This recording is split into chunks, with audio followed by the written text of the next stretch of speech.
What's up, everybody? Welcome back to Bingetown TV and our coverage of Netflix's 1899. So, a little bit of a break from our typical structure of the season. Before, we've covered episodes 1 and 2 together, 3 and 4 together, 5 and 6 together. But we wanted to give the finale the attention it deserves, so means that we have to give episode 7 its own episode as well. This episode was titled The Storm. I thought it was I want to come out and just say, honestly, it might have been my least favorite overall of the season. I just think mostly because of where it is, because it's the second to last episode. It might have been a better episode than the first episode, maybe. But I think because it's the seventh episode, your expectations are so much higher that it fell probably a little bit flatter for me. Still a good episode, but we can just kind of do our little round robin, and then we'll get into the nitty gritty. Yeah, I'll pick it up there. I would agree with you. I think that was my least favorite, and I think it was because I think we were like an episode ahead with the theories. I think, and I was the one that edited the last episode, and I'll come out and say right now, all of my theories were essentially confirmed to be wrong. However, like Luke and Jimmy, you guys nailed that the boy was their child. 100% Daniel turned out to be the husband. So as I was editing the episode, I was just like, you know what? These theories make a lot of sense. And sure enough, I watched episode 7 and I kind of like was already expecting all of the big reveals that probably made this episode so good and exciting for like I don't want to say a casual viewer, but I'm Well, going to say yeah, a casual yeah. viewer. Mhm. Um, but it was still a good episode. You know, it gave clarity to what's going on. I think it confirmed simulation, et cetera, et cetera. So it was a lot of like confirmation of stuff that I was kind of already expecting. So I think that's why I didn't love this episode as much as the last ones because I was just completely lost. Yeah. Yeah, I'm pretty much going to reiterate everything you guys are saying. I wasn't sour on the episode. Like, it was good TV. This is still freaking art that we're watching compared to most stuff that comes out now. But because of the level of answers we got in this episode, I'm thinking that we're looking at 2 seasons. I don't see how this can go for more because we did wrap up a Yep. lot of things already. And then one thing that bothers me about the whole simulation confirmation, and this is something Kyle said that he really didn't want it to go. I'm sure it's still going to be fine, but I get why you're saying that now even more because a lot of the rules don't need to make sense anymore because Yeah. it's in a computer. That's the part that's not fun as a podcaster because the bug doesn't need to make sense anymore. It's Yep. just a computer bug in a simulation that can just break code and stuff. And that's all fine. But now I'm really hyper fixating on everything in reality, like with the father. That's really Yep. what I care the most about because we'll talk about like what's going on with Ike and all them, but like even that stuff now it's just like it's less fun to theorize about things when you could just say computer code or simulation. It doesn't, but either way, it was still good TV. Acting's always good, and nothing in the writing was like plot holy or weird. It just we Right. caught on to things easier than I thought we would. Yeah. Going last means I don't have to say much because you guys always nail it, but pretty much just like what Brian was saying, casual versus podcast watcher. I'm sure for a lot of the people that are just watching the show, don't need to think about it for 24/7, taking notes, this and that, are gonna get these reveals and go, damn, that's freaking awesome. Like that Mhm. is blowing my mind. But for us, we did pretty much nail a good amount of it coming up to it. And here's the deal, just like Brian said again, we throw 100 things at the wall, eventually we're going to nail some of them. So, we got the simulation, we got the sun, the kid being the sun, which is cool. Pat us on the back, Luke, for that one. Mhm. I think this also confirms that we don't have any supernatural tendencies or anything for for this episode, for this season, for this show. We were saying maybe the bug, maybe the pyramid. Well, the pyramid was confirmed to just be a piece that you can open up and put the key in. So we're looking at the simulation. We did keep saying the word simulation last episode, so I guess we did nail that. Again, no supernatural parts of the show at least for now. Luke, you're right. It's definitely causing a little bit of an issue where again, no rules, anything can happen now. If you're in the simulation and you're controlling the simulation, literally you could do anything you want. It is Mhm. almost like Inception when if you're in control of the dream, you can do whatever you want. So it's going to be hard for us to theorize. Um, but the last thing I wanted to say is I definitely agree that this probably can't go more than another season, or I mean, if they, I don't know. Again, these people can blow our minds, and we know it. So it could go another, like they could throw something out there in the finale that we're like, holy shit, the game has changed, and it could be 3 seasons or whatever. But it seems like right now we have the real world and we have the simulation, and the only real world part is the dad, and we don't know anything about that world. There's no world building yet for that.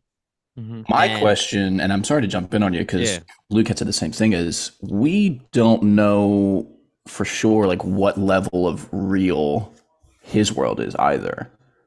yeah. I mean, he 'Cause I could mean, be like, sitting in a he could be sitting in yeah, a like, pod right now too, and just like where is he that like the sky is all blacked out and there's all of those dark black venom rocks and that big pyramid like that? I mean, obviously to us it doesn't look like reality, so where is right. he? It looks like another one of the, for lack of like, vision worlds or dream holes that that Daniel throughout this episode kind of crawls through, which we'll get to, which I thought was cool. I wasn't really expecting that, but again, like that, I just feel like I was disappointed by the simulation thing, of course, just because I said I was going to be. And Mhm. it's the less, I think it's just the least fun answer, Right. like for the reasons you guys have covered.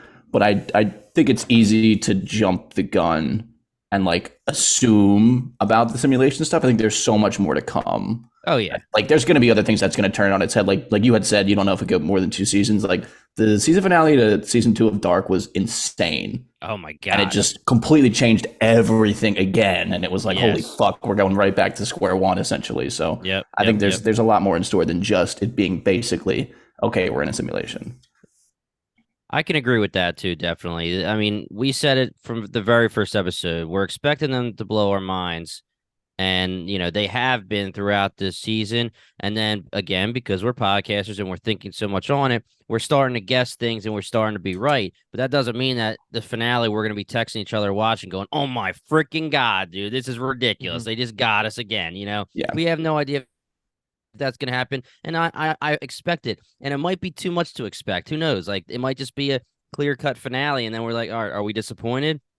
But the way that this season goes, it seems like episode 7 was giving us a lot of our answers. And if they want to be, I don't want to say cookie cutter because they're not even close to cookie cutter. But what I mean is, like, if they want to just end it, the season could end, with episode 8, and they could tell a story, and the story could be over if they wanted. I mean, it seems like we're having a very like beginning to end story, and then you could always expand into the quote unquote real world portion of it and this and that. Like, we're at the point now where here's the revelation. It's a simulation. And now the main characters need to figure out how to get out of the simulation and get the key and figure out the fail safe and, win the game pretty much. And here's where I'm worried because I'm going to make the Westworld comparison again. Yeah. Season Mhm. 1 of Westworld was all in the park, and we spent all of season 1 exploring the park and figuring out the mystery and solving everything going on there. We ran out of park mystery and we got unleashed into the real world, and the show declined a lot to the point where it got canceled. That's where we are here. I feel like we have kind of figured out how this simulation works and everything going on with the Prometheus. So I feel like the only thing left to do is figure out how to get out of the simulation, at which point this show is going to live or die by the mystery of the outside world, the reality world, which we can't really make a decision on that yet, but Right. they're kind of setting it up really well, honestly, Yeah. like Yeah. apocalyptic pyramid.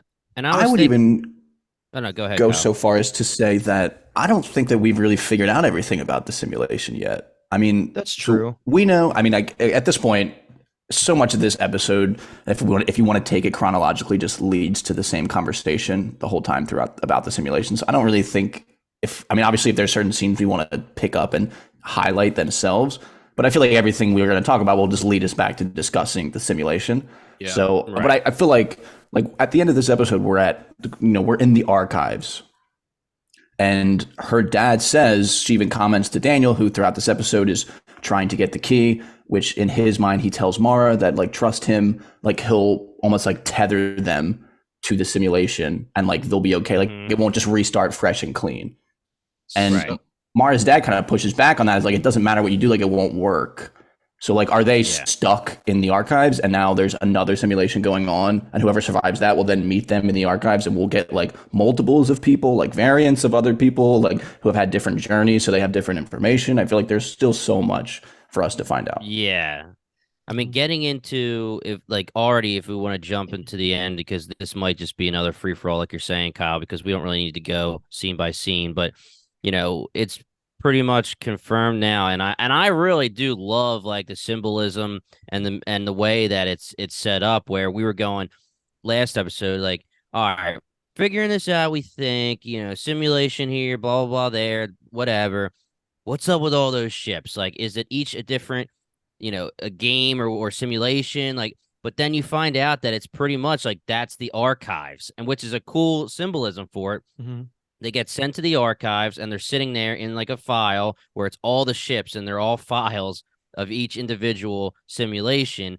And now we have somehow Ike got sent to it early and he's going to be his own guy. So that's really cool that you're thinking that we might have like the next ship, and then there could be like another Ike, another Maura. But, right now, is it so? Should we assume this is where I was confused with the ending? So when we're looking at all of the boats, and we're looking at right now the current situation where we have Ike across looking at them, and it's Maura and everybody else is sitting there.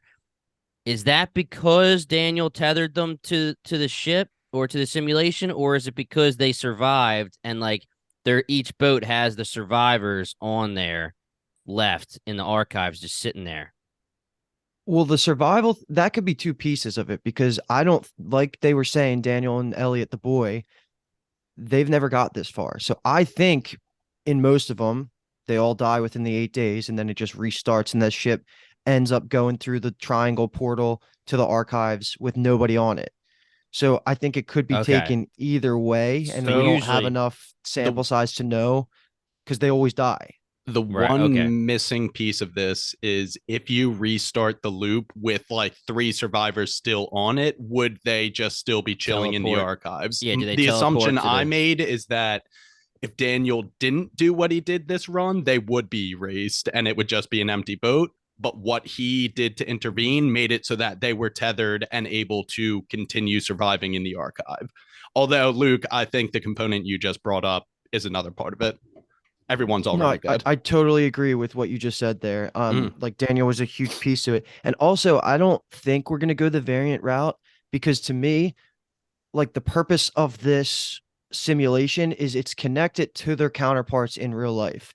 So what would the value be in if there is variance? Because it wouldn't be multiple people connected to the same human body. That would just be data collecting. I think there's an actual component here where it is connected to like a singular mind. So we are going to have the whole, everyone that quote unquote died this episode is going to be on the reset loop, and then everybody else that survived is still going to be here as their only connection to the real world. I don't think there's going to be multiple Mauras walking around, or else it kind of just defeats the purpose of, if they are trying to cure a disease here, it's only collecting data. It's not actually doing anything to the people and trying to get their memories back. So I don't think there's going to be multiple people. Do you think that if he runs the simulation again, he being Mara's dad, which seems like his intention, Mhm. Yeah. because now he knows what the key is. Oh, but so yeah, I don't know. To continue see- with that, I see it can go one of 2 ways. Either he restarts the loop and the simulation creates a copy of their avatar, if you NPCs? will, and they Like, can just yeah. run the loop again from point A. Or now that Daniel threw the wrench into it, he'll try and restart the loop. They're anchored in the archives and the loop won't be able to run with the missing NPCs. And it'll be the same simulation without like Maura and the other 7. And I feel Yeah, like those are the only but- 2 things that can happen. I'm on team. It'll probably just. I don't know what team I'm on, actually.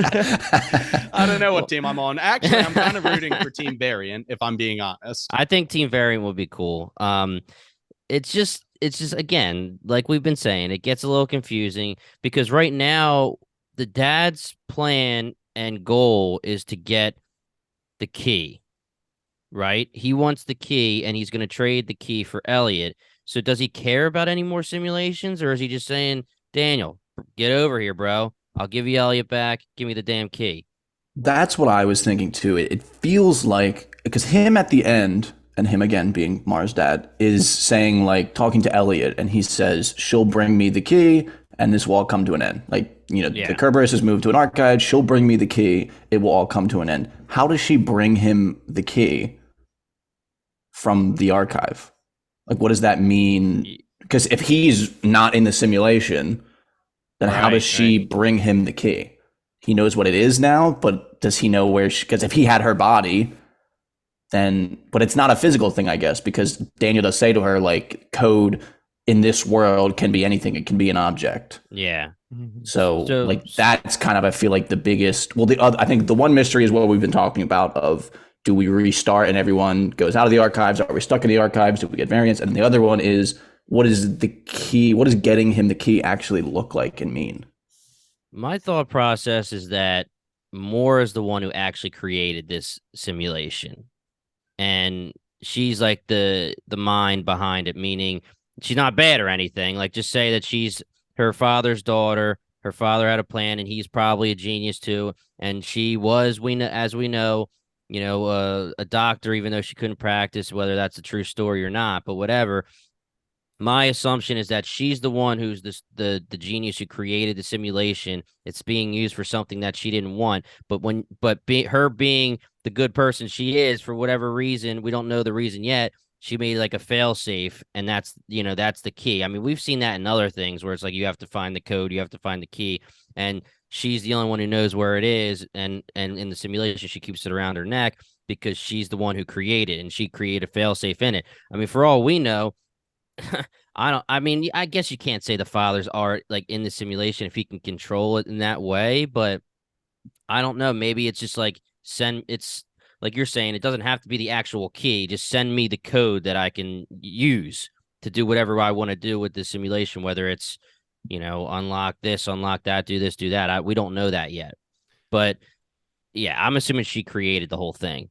I think that's probably. Okay. What team are you on, dude? Do that way too much.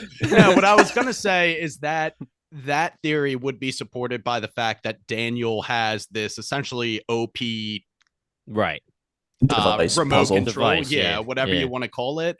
I was wondering, why does he have the technology to manipulate the simulation? Did he used to work for the father? But if his former wife developed the software, that would make sense that he would have had this remote, if that makes sense.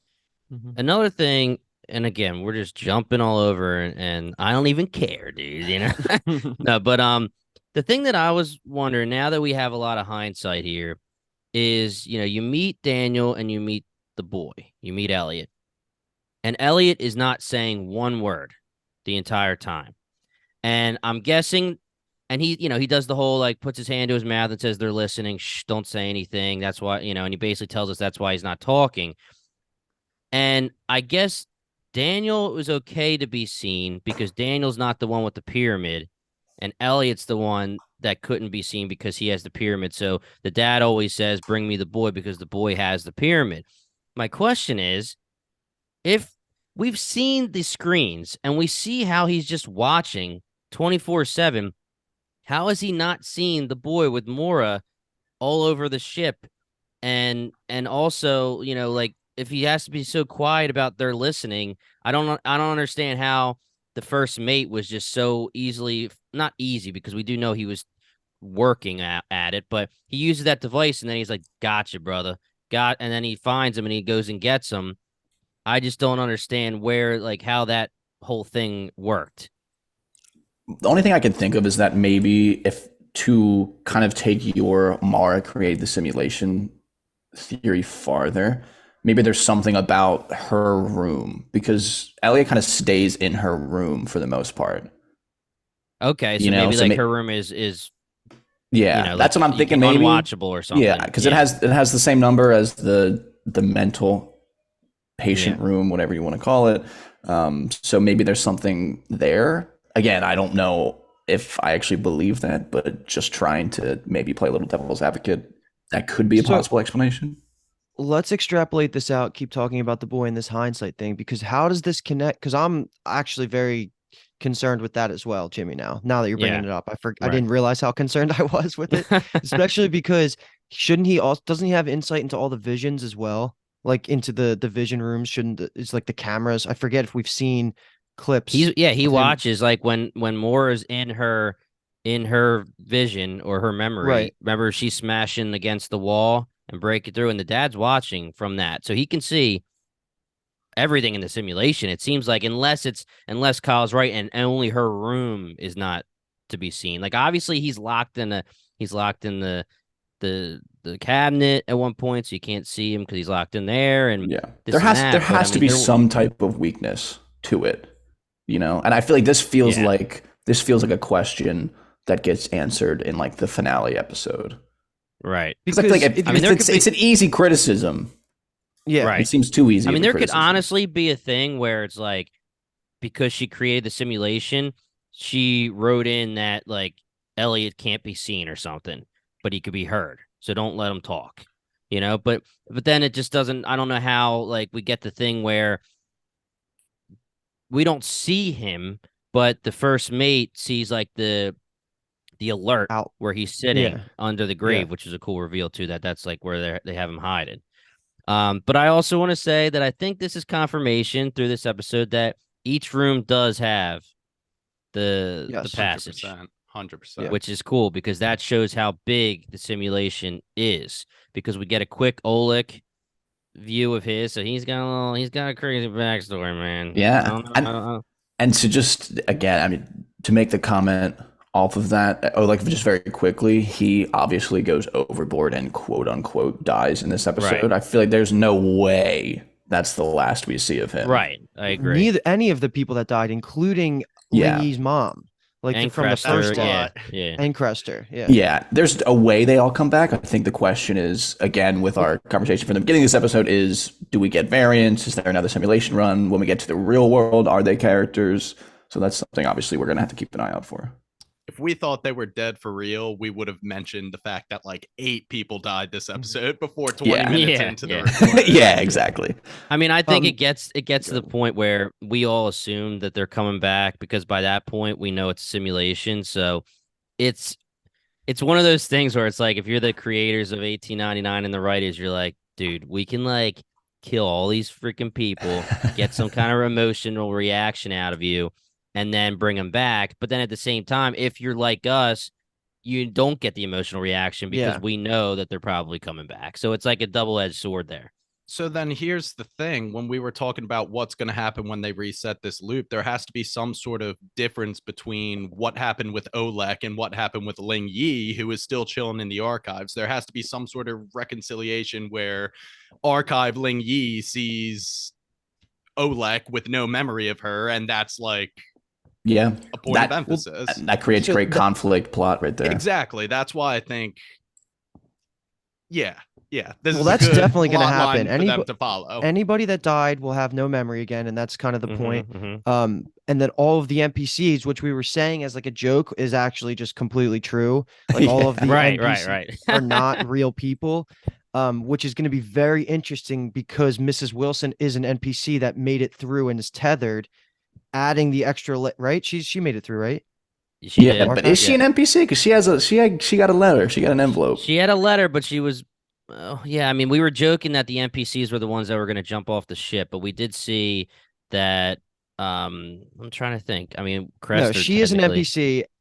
So let me hear. I got two things here because one, like adding to the fact that an NPC made it through to the archives tethered and isn't going to get reset. Plus, she has the Venom material on her, Yeah, right? Like she's got the She's material on her. symbiotic, So man. that's exactly that's going to do something that could potentially escalate to the point where it starts tearing down the archives now because I'm pretty sure that material is what's supposed to reset the loops. But this is the first Ooh. time that it's ever made it through, and it's going to start Yeah. like corrupting the whole thing, and this could lead to them all getting out of the simulation. Damn. But one Spicy thing that theory. we freaking missed, yeah, I mean, I think that's where it has to go. But one thing that we missed, and the only reason I know about this is because Alki rewatched it when it came out live, like Thursday, like he started going through it, and I don't know how I mean, it's me, Jimmy, and Kyle's fault for not saying this because we did not bring up how, or maybe we didn't, I just forget, but how in the first scene in the main lobby room, like the dining hall, when Mrs. Wilson sits down with Maura and they have the conversation for the first time. It's like one of the first 5-10 minutes. I don't know how we didn't bring it up, where when she goes to take her drink of like tea, everybody in the entire Oh, looks at her. Yeah, yeah, yeah. You guys didn't No, fucking they talk all about that? no, we didn't I talk think about that. I had it in my mind like as part of everything that I've been saying, but we definitely didn't bring it up. She was like head Right. NPC. Right, Yeah. exactly. So Yeah. everybody that was taking the drink is an NPC, and I think that was more confirmation of that because all of our face named characters didn't. So I think like for a fact that she is, if just so we can just shut down the fact that she was fake, like about to jump overboard. I think she totally was, and they just caught her at the right time. That's I all don't wanted to know, say. man. I don't know how much I don't know how much I agree with that. I think the letter in my mind is more Trumps important it? than that. Yeah. Yeah. I think So- it like gives her, maybe she has like a level of importance. Like she could be head NPC in a way that she's not actually an NPC, but all the NPCs take their cues off of her. Right. True. Right. Yeah. So my question then becomes, we know why the ship owner is interested in Maura. Why does he have interest in all of the other characters that have been spotlighted here? Are they just also people that are institutionalized and he is their head physician, if you will? And they're Yeah. just like kind of along for the ride?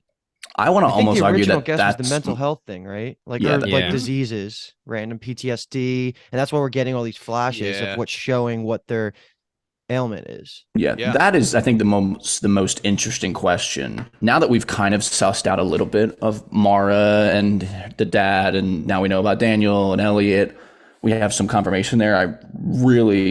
They've obviously made us a big point to show all of their backstories. Yeah. And to show us even when they didn't have time, you could say for like Oleg, we got a glimpse of his little memory whole vision world, and we have this postcard. So there needs to be a reason why they're all here. And I just want to see, and I feel like I've said it every episode, I want to see all their letters. Mrs. Wilson fucking reached for hers and she turned it over and it said Virginia. And I was like, open that bitch. Like, I need to see what's inside of it.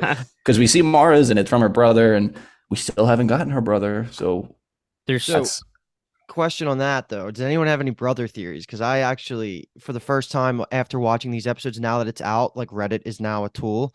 And this is the first episode I've watched where I could like look at reactions for episode 7. And I'm stealing this from Reddit because I didn't think of this, and I think it's a very interesting point. Some people are saying that there's a chance that the first mate is the brother. And that would make a little bit more sense because he's all in on 'cause he's like working with the dad. yeah. And but at the same time, he seems like he's actively against Mara, but then also it could be this whole like, is he double playing the dad? Is he double playing, that's Yeah. just like a fun thing to think about.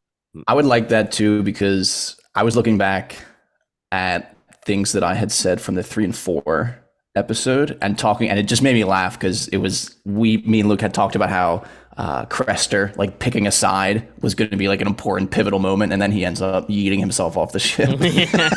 But we also had the same conversation about the first mate, so I think that will be interesting if it actually does come down to that. He also is a redhead. She is a redhead. That's the most basic level of analysis possible, but it's there. Confirmed. It's there. So yeah, we'll see. Confirmed. This is where it gets into what I was saying, I believe, last episode, where it's kind of again confusing because we're talking Westworld here, where they're all in a simulation. We don't know if the envelope is just part of their backstory, part of the simulation. We don't know if like the envelope is actually something the brother is trying to like write into the simulation code to get them. Like, if you really think about it, Maura, her story is that, the brother went on the Prometheus and he disappeared. And now I have, please meet me here and blah, blah, blah. Well, that's part of her story of the simulation. That's how she gets on the ship. So is it real? So the envelopes might not even be real either. Like, how? Don't you dare say that those envelopes aren't real. So Well, here about the envelopes, clearly the ship owner is trying to have all of these subjects have some sort of self-realization. I feel like the letter and just the existence of the memory shafts are his like kind of push in the right direction, because they wake up on this ship with no recollection of reality. They have kind of these notes that, at least in Maura's case, is like a core memory, something that like roots them to reality, reminds her of the brother, and like I don't know, I don't know how much deeper it is. Well, I'm still sticking with my, it's probably not going to be a this season thing, but like series long reveal about how this is all about curing the memory disease that the mom Yeah. had, that Mara's mom and Qyburn's. I don't know if Qyburn, yeah. she's confirmed. Is she confirmed dead, or is she just confirmed has no I don't recollection remember. of the Yeah, kids? no, Because she's confirmed that I don't remember the kids. okay, so I that don't think still she's leaves, confirmed dead yeah. yet. Yeah. Oh, Okay, I'm sorry. because I'm Not I still don't in the remember I'm the in the kids. I don't remember anything. Yeah.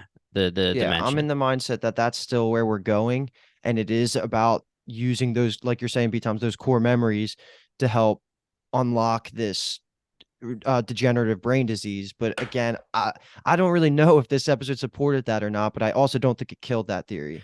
Well, also, we can get into the fact that we, at least from Maura's point of view, whether it's an unreliable narrator or not, we know that the dad doesn't give a shit about her kids. Like, all he cares about is the mom and his work. So, Right. going back to my theory that she created Whoa, the whoa, whoa, whoa, whoa, simulation. whoa! Is that an assumption we can make, that he's just heartless Yes. and doesn't care about Maura? Yeah, Well, that's what no, they no, said. no. After I'm saying yeah. it. She could be an unreliable narrator, but that's what she said. She said he never cared about the kids, and he was cruel to us, and only loved the mother. I thought he said he showed a marked preference for Maura over the brother and was a little bit of a hard ass to him, but like I Only think because we I might think have to review the tapes on that. I wouldn't want him to be such a one-dimensional character that he only whatever. I'm pretty Continue. sure Go, No, that no, go she. with I'm no. it. pretty sure she has a You're quote both where she right. says, "Yeah, I'm pretty sure she has a quote where she says he didn't really show any affection for anything except our mother." Now that doesn't He mean like she blamed had a them preference. for her Yeah, losing her memories. But you're right, B Toms, because he also did say that he preferred Mara. and But that's why I the think to brother and him, her they're didn't get still along. like tools to help, Right. like So kind this of, is yeah. so this is what I'm getting at. So going back to my theory that she's actually the one that created the simulation. Maybe she worked for him. She created the simulation because she's also like a genius or very smart. Maybe she was also trying to help the mother, going back to your theory, Luke. And then she found out that his goal or the way the simulation worked was that you're trapped in there forever until you break it. And she knows it probably can't be broken for at least a long time. And then she creates the failsafe, and he ends up putting her in the simulation as a like, yo, you know, I don't agree with you. I'm the boss here, and I don't want you to break the simulation. I want you, I don't want I don't go. Okay, rewind here. She's saying she doesn't like where he's going. It's not morally ethical to keep people in the simulation ongoing, and he's saying I don't care. So then he locks her in the simulation as to keep what he wants going. And He that's Seems why lock, Daniel's believable. he trying. locks her in, or she does it willingly to be like it's me or the simulation. Oh, The reason Okay. I want to say locked in is because I think that there's a chance she also has the same disease as the mom. And Yep. Well, that would make sense why Daniel takes it upon himself to go in and act as a rogue agent trying to yeah, save her too. Okay, I'm on team she got locked in, if And that I is a team to also be want to had. talk this out with you guys because I'm a little confused here where we get the situation where the dad says, it was very whatever, like it was very smart of you to, whatever, tether yourself to the Prometheus and use the Prometheus to get onto the newest simulation. But we know that they've done this over and over and over. So is it just that the dad's finally finding out that they were part of the latest simulation? Or I'm just no. confused. My take is that that was like a new move that they tried to pull for the first time. Meaning, Like usually they find the Prometheus empty completely in yeah. the simulation, but this Yep. time they found the boy and Daniel on there. Well, Daniel obviously sneaks his way onto the Kerberos, but so that seemed like a new move. so if we're going by the fact that they're saying that they've done it over and over and over, it's just like they're passengers, they're rogue passengers on the ship from the start, and the Prometheus thing wasn't part of the storyline or the quote unquote storyline of the simulation until this latest one. That's the difference.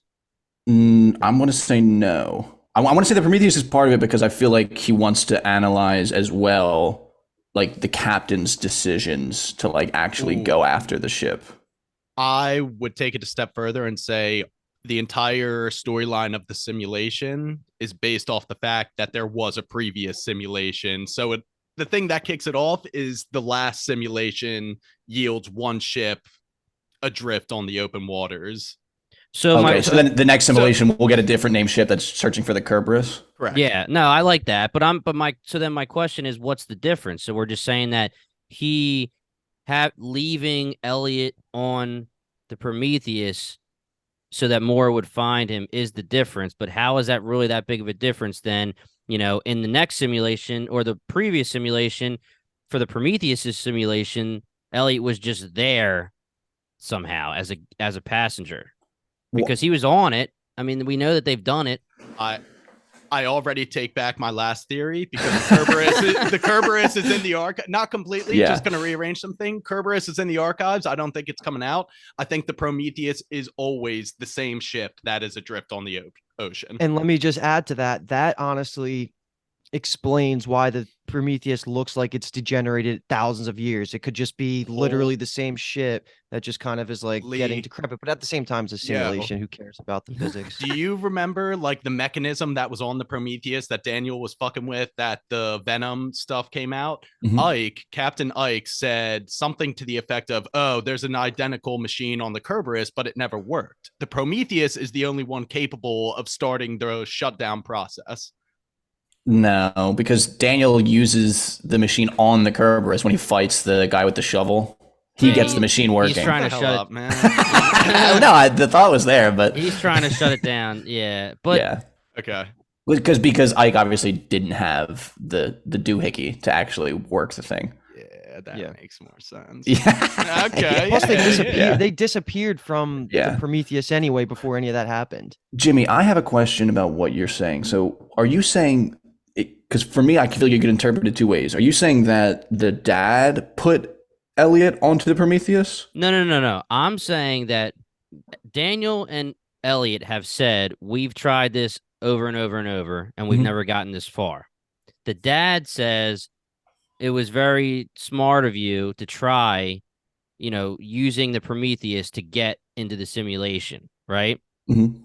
So if they're doing it over and over and over again, and the new thing is that they use the Prometheus in the prior simulations, is it just like, hey, we have passenger Daniel and passenger Elliot, and they're being rogue agents, and like, but the difference for this one, for the Kerberos' simulation, is that we're going to go to the Prometheus, Daniel's going to sneak in and start doing shit, and Elliot's going to be found in the cabinet. I don't understand what the big difference is.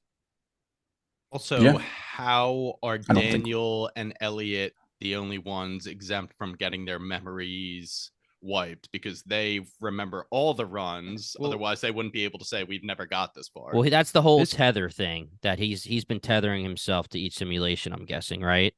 He knows how to do that. It's got to do something with the doohickey. Yeah. It also could be like a Matrix situation where everybody except for them is keyed in this experimental lab where they're connecting into this simulation from outside it to save Maura, like the Matrix. Like they're kind of trying to do their own thing, so they're a little bit their own beast compared to what's under control by Qyburn. I was just going to say that, so I'm glad that you said that. Yeah, so the way that I'm envisioning it is like if we get some kind of pan out real world scenario in the finale of Qyburn's castle or whatever. I hope it's a castle, man. Qyburn's castle. Qyburn's castle. We're gonna see like our main characters in like pods, right? And then you're saying, Luke, that there could be like another lab in the real world where like Daniel and Elliot are in their own pod doing their own thing. Is that what you're saying? Trying to figure out, like rogue. Yeah. Mm-hmm. I like that a lot. It's like Assassin's Creed kind of too. Yeah, I like that a lot. A little late in the ball game to do this, but Qyburn is the ship company owner / Maura's father. For anybody who doesn't know who Qyburn is, True. I said it in one of the episodes when we first. It was the last episode. I don't know. But definitely again, worth it to reiterate. Quick comment too, because Jimmy, you said like what's different about this. I'm still sticking by my theory about what's different about this loop was Daniel prematurely killing Ada to unite the Danes and cause the mutiny to happen earlier. And it kind of like spirals into this cause and effect thing where it eventually made the sides happen earlier. But that's the only thing I got, because why did Daniel do that? That's still not really obviously got to explained. be something to that where he says, I'm so sorry. And then she's dead. But also we don't have to feel bad because she was an NPC. Yeah, she is And just because she'll be computer back. code. And she'll be Yeah, back. I did feel bad originally. She was a Fuck this guy, good Tova. written computer code though. She's a nice little Do- computer code. Do any of the Dutch have a note confirmed? Don't believe so. Okay. I would guess No. Tova, if anybody, is revealed to. But Yeah, she but she hasn't been hasn't been shown. revealed. Yeah. Yeah. No, I meant. Yeah, But she okay. does have a Yeah, yeah, yeah, yeah. backstory. So, but no, I don't think she. Yeah. She does. I mean, she is That's someone who can go into her own memories. Yes. So that feels more real than NPC.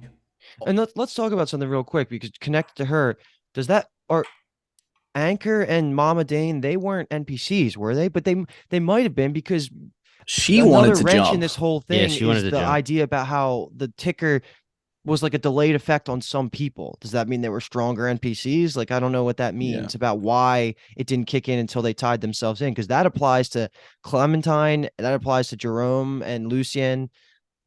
So Yeah. like that's a weird piece of it all Well, too. We were It seemed- discussing this in the last episode. We don't even know if everybody was affected or like Right. Ibn was the only one of our like main characters that was confirmed affected. Everybody else, if they were, it was all screen. Yeah. And it seemed like it Angel, right? affected her. We don't know, I feel like, about Angel. Angel not was sure. just a Angel weirdo wasn't little affected where he bitch. wanted to jump. He was just sitting there like singing to think- himself, yeah. like in a daze. I think he was afraid. I think because he barred his own door from the inside. I think he was just afraid of all of them marching like zombies Gotcha. down the hallway. So he just kind of was freaked out more than anything. So then do we think Anchor is a real person?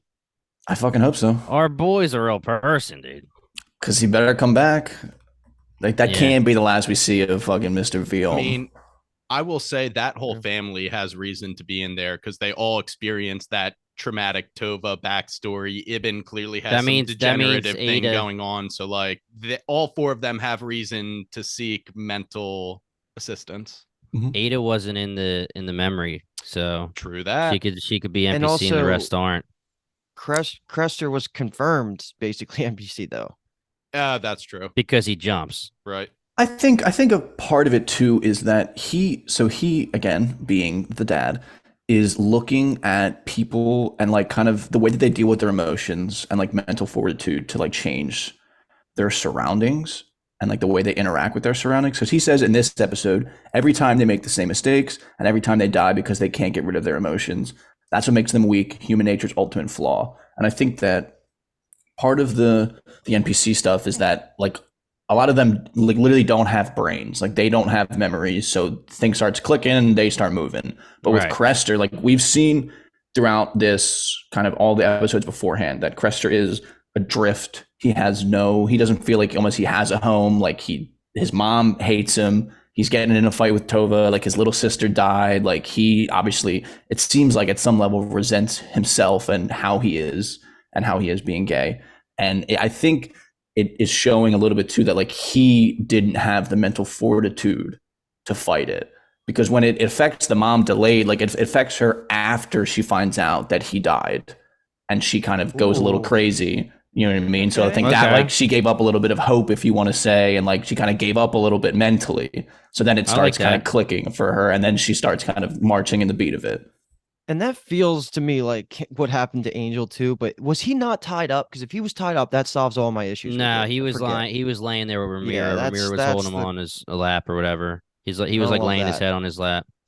So, Mrs. Franklin also had a weird moment that we were like, was she Wait, Yeah, you the mean that's last what Luke one was to saying. fall under Mrs. Wilson. Mrs. yeah. Wilson, I'm sorry. Yeah. I 'cause she did, was, like, dude. right I on the literally did the rails. same thing in the other episode. I wanted to say Yeah. Mrs. Franklin too. Because she calls Maura Miss Franklin. I don't know. Yeah. I think she's more suspect, I think, than anything. Although she does in this episode, she's freaking out about the Black Hand thing, so it doesn't seem like she's really on the take. Yeah, But she feels most likely, I think, to like us to learn something about her that completely flips our understanding of her on its head. I thought that there was going to be more rogue agents than just the first mate. Like I was thinking, Clementine because of her earrings in the very beginning, and then we kind of talked it out with the whole Amazon and things like that, where it's just popular. Or it's just like, listen, she might be an NPC, and they gave her the freaking triangle earrings because they're using that technology. But I thought Mrs. Franklin, aka Mrs. Wilson, was also going to be a rogue agent or something. But it's looking like, as of now, the first mate's the only rogue agent. But again, they could change that and blow our minds at any time. I want to talk through this with you guys because we talked about this last episode. We knew that there was 3, and I used last episode simulations, and I guess that's true now. There's 3 scenarios where we had the main scenario where we have the Kerberos and the Prometheus in the same ocean. Then we have the scenario where it was teleported, meaning the Kerberos, and it's alone. Then we have the scenario where it's the archives. So we don't know where Daniel was able to teleport the Kerberos to leave it be by itself in its own scenario. And I was just thinking through the whole thing where we're saying, the Prometheus was always part of the simulation. I guess we did confirm that when the simulation dies or whatever, when the game ends, the Kerberos goes in the whirlpool and comes into the archives, but the Prometheus did not, right? Right. So that kind of confirms that the simulation always uses the Prometheus as the boat that's sitting there. Yeah. Okay. Yeah. So that was where I like that. So I'm good with that.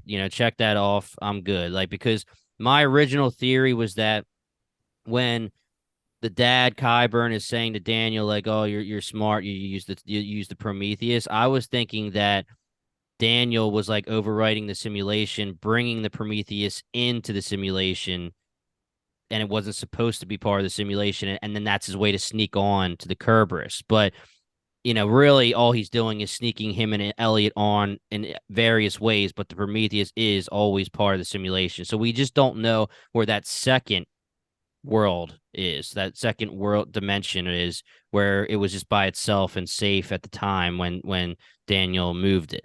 But yeah, okay. So I think just what wanted Daniel to talk. did was all I think he did was reset didn't reset the loop completely, just pulled the ship back. Because what they said was they were basically where they were before they went off course.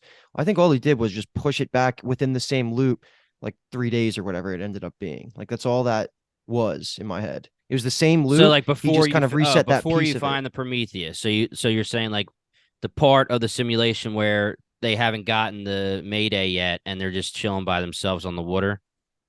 Yes, I think Yeah. Daniel and Elliot entered through the cabinet in the Prometheus, and once the ship got there, like they expected, because that's how the loop goes, they got onto the ship and then reset it in the loop so that they could change things up and make Get more something time happen where they can almost. trigger Maura to actually break out of it. Okay, cool. I'm in. I'm down with that. I like that.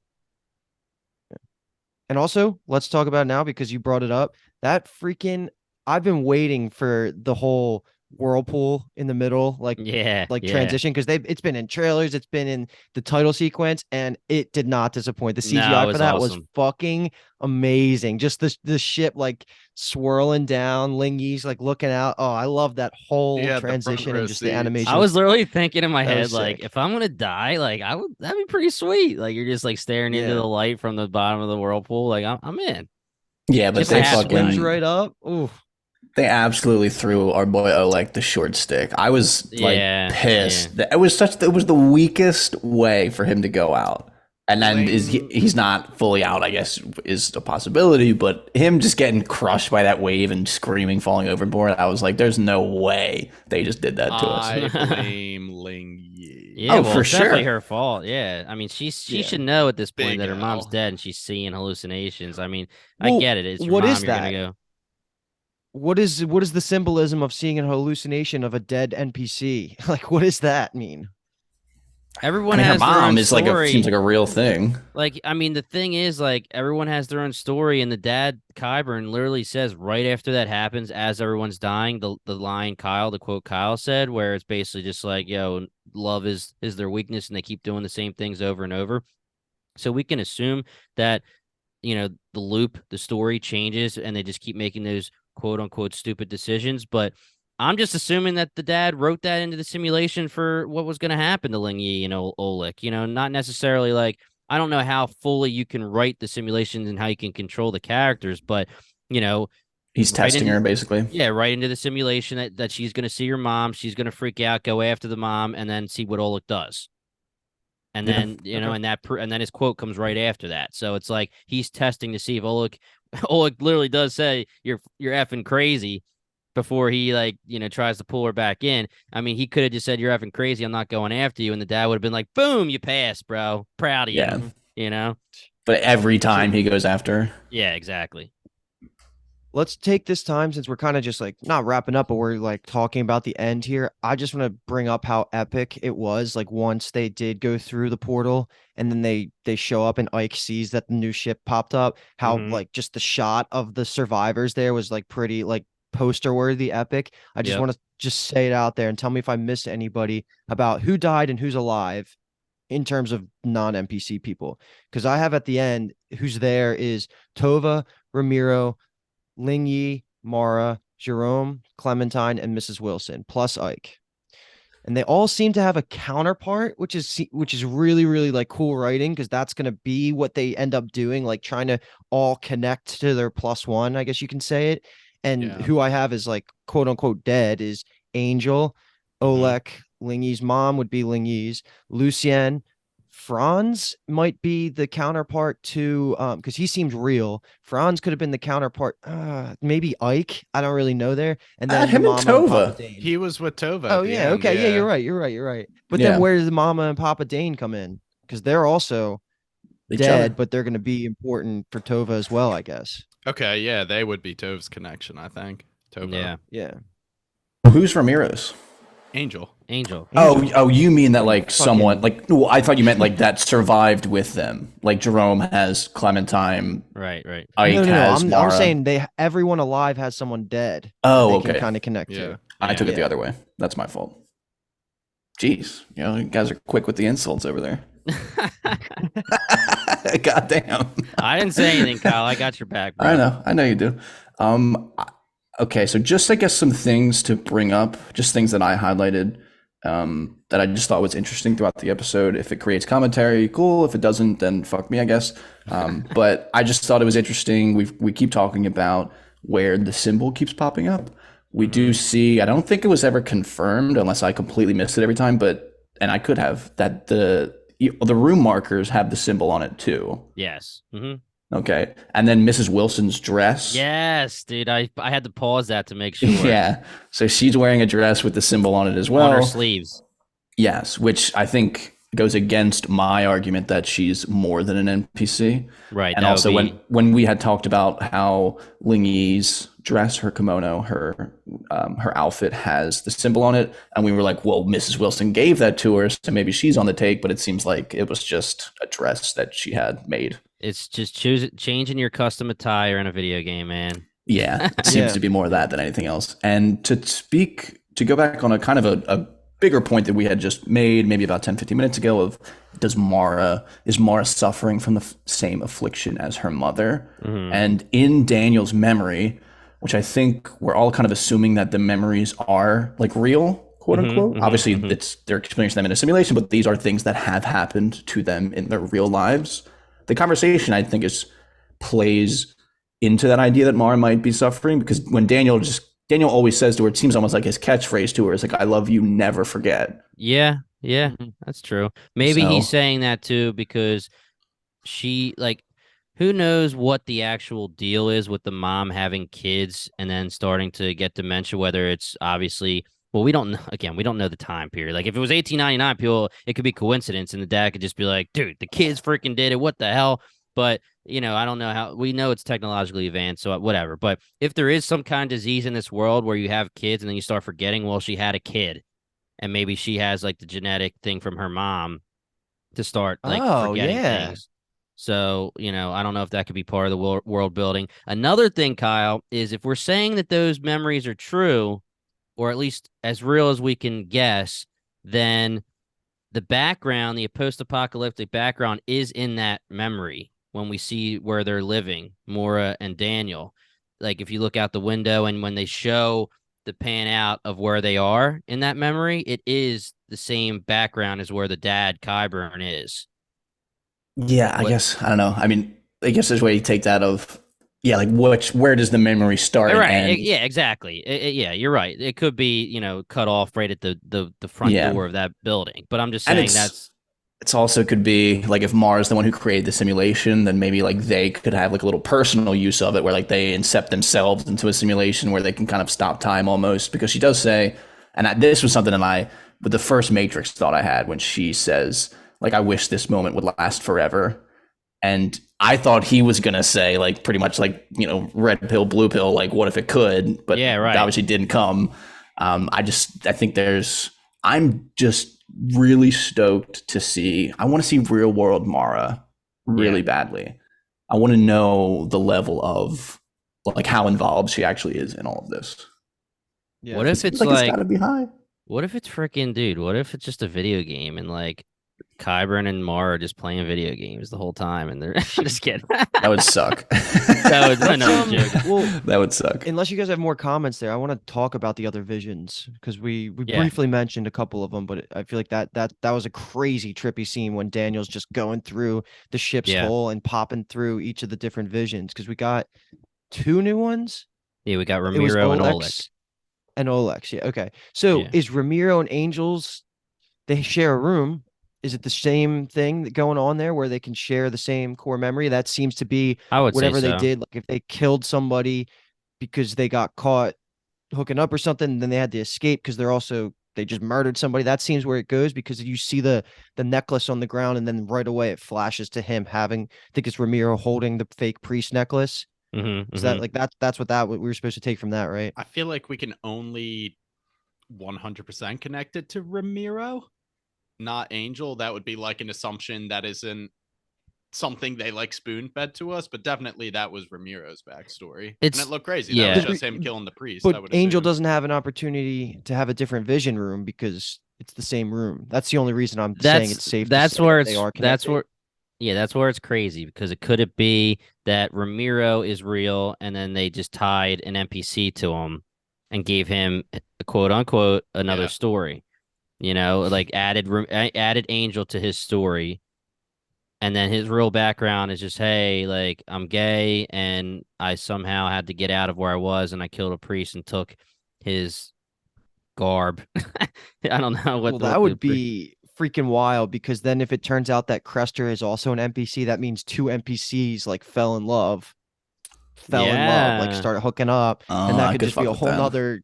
And that proves more. That proves more to what Qyburn the dad is mad about. Like, can you imagine? Like his point is to say like stay logical, and even now his NPCs are actually finding love, which is like human nature. They didn't fall in love. He just jerked them off a little bit. So let's get that. They were on their way. They were on their way. Fell in love with Ramiro. That we can confirm. All right. Well, Qyburn is probably like, NPCs were just jerking each other off, which is well within the realm of the programming. If the simulation didn't have that coding, Qyburn definitely watched that. Was looking around and was like, "What the fuck are these fuckers doing, man?" That's what killing Ada did. That's how the loop changed. You kill Ada, Crester jerks off Angel. That is actually true, because he was only sitting up there because he was looking for Ada. Because it was true, man. Oh my god. Canon. That's good. That's money. Quote that. Good. Okay, I do have some other comments. It'll be literally impossible to follow that up. But one is kind of a smaller one. They give us a book twice in this episode, and the book's title is called The Awakening. And it's written by someone, Kate something. Choprin. Okay. Seems like obviously that's on purpose. We will see. I think the first mate goes in, and this could lend more towards the brother theory as well, of like he recognizes the book because maybe it's like his sister's favorite book, and he hesitates. He looks at it and kind of hesitates, and then jumps into the memory hole. So that could play into something a little later. And then the other one is when Daniel is kind of coming clean completely tomorrow, when she makes her way into his memory hole, and she's sitting on the bed that the episode starts with, and Daniel kind of explains kind of everything that's going on with her.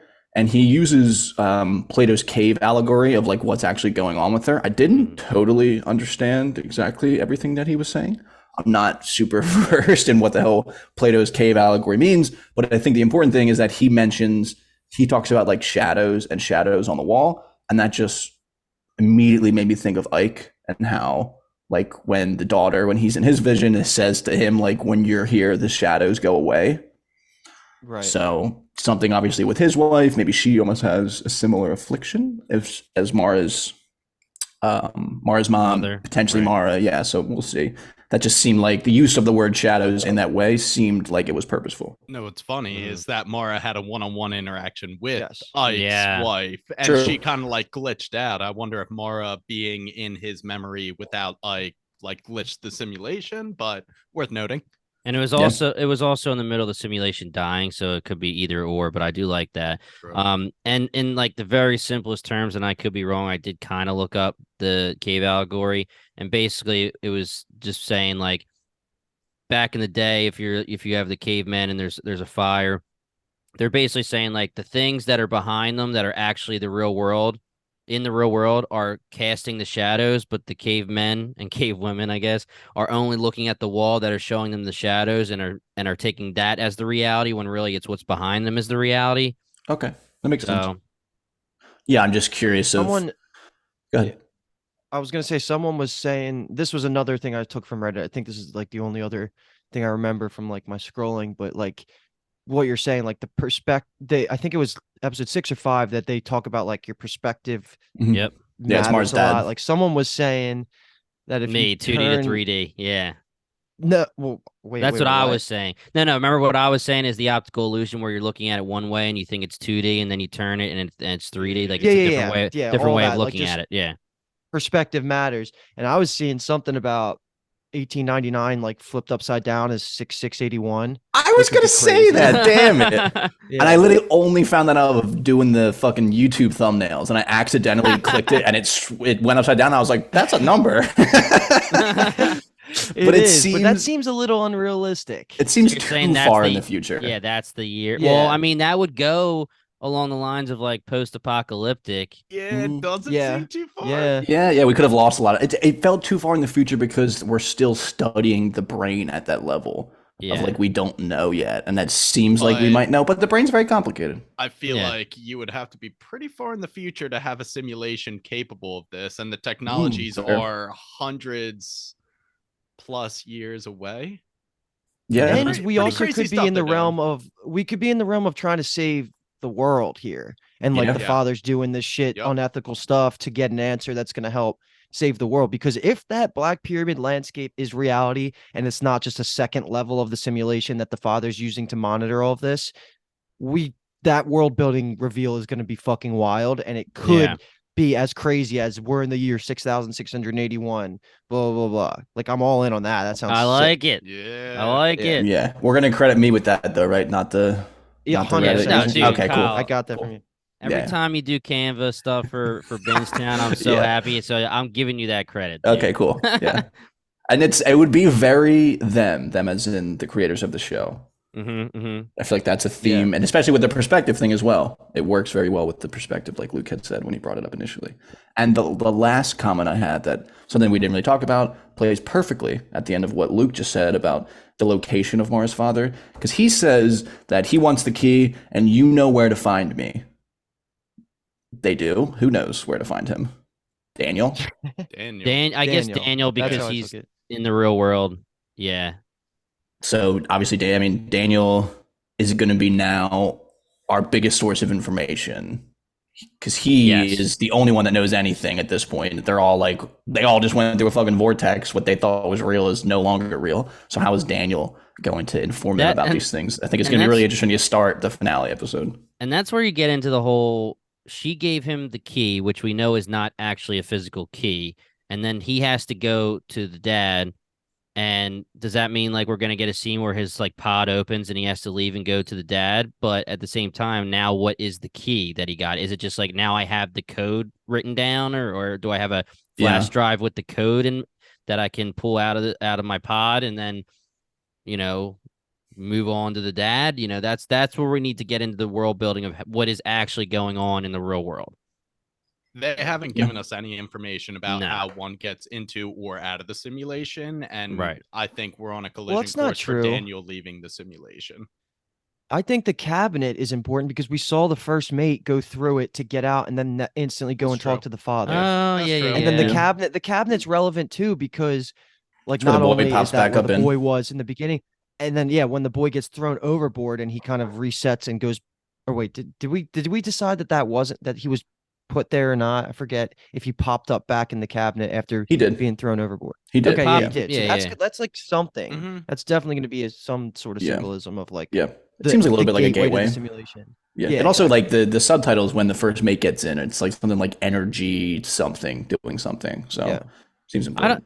It seems like it could get even more complicated if you really got into the whole like Of course it can, Jimmy. Come on. yeah, right, a simulation within a simulation where the dad's actually like maybe like again we're talking about if we're I right. don't want to go Someone's down that pulling hole his We're strings going too. real quick. That would be Wow. the No, no, no, no, laziest no, no, writing no, if no, this no, is a no. simulation Well, within a okay, now simulation. that would be ridiculous. I wasn't going there, but what I was going for was the whole like, we have a scenario where again it's 1899 flipped, and so it's very far into the future. It's post-apocalyptic, whatever. Say we're trying to save the world. Maybe the world isn't. You can't really live there as a person right now. What if they're just all in the pods, right? Like trying to figure out, and like the dad is the first simulation, and then he has a simulation within a simulation. Using the other characters to figure it out so he can get his answer. Like he's using the pod to keep himself alive to get the answer, and then but I'm just trying to think of ways that why, like, say, why is the first mate using a portal in the simulation to get to the real world and be like, hey, what's up, bro? And he looks exactly the same. And Yeah. You think they could like, talk maybe through the cameras or something? yeah, I don't know, but Well, it they just doesn't seem like you can just take a portal from the simulation to just show up in the real world. It should just be, unless it's literally like the cabinet brings you to the pod opens and he's like in the other room and he just walks in the well, room. I think it's The pod. I The think Bingetown it's pod. the cabinet is the actual like access point, but you can't really use it without being able to manipulate it with the iPad. I'm gonna call it the Yeah. technology. And the first mate is the only one that could. Him or Daniel is the only one with the technology. So I'm wondering if maybe before these simulations happened, Daniel just finessed, okay, me and Elliot are going to be loop proof. Like you throw Elliot overboard, I'm just going to write the code in that he just goes right back to the cabinet. Me and him can't die. Would that Okay. track Possible. kind of a little bit? I can see Yeah. it. Yeah. I mean, he has a device. He has a doohickey. He has I mean, not that the flashlight means anything, but it means something in the sense it feels like he was able to almost either could he have coded that in or did he like he couldn't have brought that for like in the outside, you know what I mean? It's not like you could pack that in a backpack for when he was in reality and then got sucked into the simulation. So that can also play into it as well. Yeah. Also, we are 15 minutes out from some football. So Yeah. Yeah, of I course. want to steer the conversation back I to think our we're- burning. I think we're done. I'm ready. I got two Yeah. things to say and I'm good, and one of them Let's is get very it. quick. My first thing is we talked about the Black Pyramid being like a key. Like the whole point of it is to open it up and put the key in it. But does Right. that rule out the fact that the Black Pyramid was still the cause of that wax time bubble that like stopped time? Because that we haven't gotten back to that. Wayne, And but it's yes. not like I they just- used it for the key. I just think it's the simulation, like Yeah, but Mark again, can't something die. had to have caused that to happen. Was it Daniel or the boy? It Elliot. clearly wasn't I would- Daniel because he was trying to. Or, He was yeah, slowed it down wasn't too. Daniel. And Daniel was It would have slowed been down. Elliot. It would have been Elliot. Yeah, Unless so like Maura that means has- that the Black Pyramid has abilities past just being a Yeah. key for Maura, whatever the everything is. You know. But it's Yeah. also like if we're talking about like the bugs just being symbolism for like a bug in the simulation, like maybe Elliot. I That's don't something know salty because about that. yeah, but Yeah. maybe I can't really say that because it seems like Daniel needs the iPad to be able to do some of his stuff that he does. So we can't just say like Elliot has like powers in the simulation where he could stop shit, right? I don't know. He seems right. more important than just using as a bargaining chip because obviously he wants the boy. Is it because the boy has the pyramid? Is it because the boy is what's going to get Maura to actually break and give him the code? I guess that's something we'll have to find Why out. does he have a tattoo on his neck, dude? Also true. He's too young. He's too young for a tattoo on his neck. Maybe they were part of a cult and then she changed her mind or something. This is a There's a perfect lot time to. for me to say my second thing here is I said it last episode and I'll say it again. I am so sorry to Elliot for my slander in the first couple Yeah, podcasts of right, how much right, I right. hated on him because I love Elliot. Yeah, I damn fucking right, love damn You were Elliot. right. you were calling for them to pop him in the face or beating the shit out of him. Yeah, right. You want, Don't regret that. He deserved that one. and she was doing that. I You wanted his own mother to beat the shit out of him. Look, before episode 5, we had no clarity whatsoever. I said it off the podcast. I thought he was the literal son of the devil, and I would have been leading the charge of the mob with the pitchforks. Before, like, I had simulation confirmed, I was just like, I don't know, people are dying. This kid is creepy. Yeah, he is Kill him. creepy as shit. That's Now, a good point. going back to this kid in the tattoo, like, if his whole purpose is to get her to remember, why was he so creepy and like grabbed her hand like a freaking turbo speed when she went to see the tattoo? Wouldn't you think like he would want her to see the tattattue because that? Now he got Well, the only he thing got I a can buff think- in the recent update, so his reactions he forgot how to control Yeah. them. He wasn't used to it. Because it's like you see the tattoo and she remembers. The only thing I could think of on that one is that maybe she would be like, "Why do you have that tattoo on your neck?" And he's like, "Shh, they're listening. Don't say Yeah. that out loud." And Maybe then she it's like, does "Oh, too." Eli's in there, dude. I'm going for Dave. Eli. Eli. Eli. Also, That's so good. if he got a buff oh my gosh, if he got a buff in the last update, then why did he just go completely limp biscuit when Ibn threw him overboard? Yeah, right. He was ready He's for just it. like, Bro. all right. He knew what he needed to do. He needed the emotional shock of Dude, it. if I was Eli and I knew I wasn't gonna die, like I'd be doing after she throws me, I'd be doing like flips and shit, like trying swan diving into the water, like All right, let's All reel right. this in. Yeah. Let's- The last thing I will make until I get us into our outro is that if Daniel can actually fuck with the source code and bring things in, then he should just fucking source himself a machine gun or something. I don't know how helpful that would be, but he should be more stocked out than he is. Yeah, agreed. All right. So Parting that shots will for be- everybody. Okay. Yeah. Anyone else? That's my I- parting shot. I just want to have a quick conversation. We can make it pretty brief about the dangers here, about the comparisons to Westworld. I think that they're not going there. I know. I see it. I see that Eagles logo. We got 2 seconds. I think they're not gonna go there fully, but it is in my mind a little dangerous hearing like us saying loops and stories and this and that and resetting the stories over and over and over. It does remind me of Westworld a little too much right now with the simulations, but I think it's not going to go there any further. So I'm going to be fine. But the Westworld comparisons that we keep saying on the pod, not necessarily like every second we're saying Westworld, but it just seems too similar when we do say it, where I'm like, Yeah. all right, it's not like they're stealing any stories, but I'm like, I'm using Westworld in my head a lot where I'm just like, all right, we have a simulation here where we use the loop thing where it's just every just like Dolores in Westworld season 1, she wakes up, it's the same loop over and over. We're talking about each ship as a simulation. We're talking about putting the stories in their head, giving them their own stories for whether it's the NPC or the main people. I'm just saying I don't want it to get too close to Westworld. I'm not saying it is now. I'm just saying I don't want it to get too close because also Westworld's closer, thing right. was a little bit backwards to what we're doing, but like the dad's whole thing is he would love the freaking robots from Westworld because they are only until they evolve, they're emotionless and they just go by their code and their logic, and that's what he's trying to find out of humans.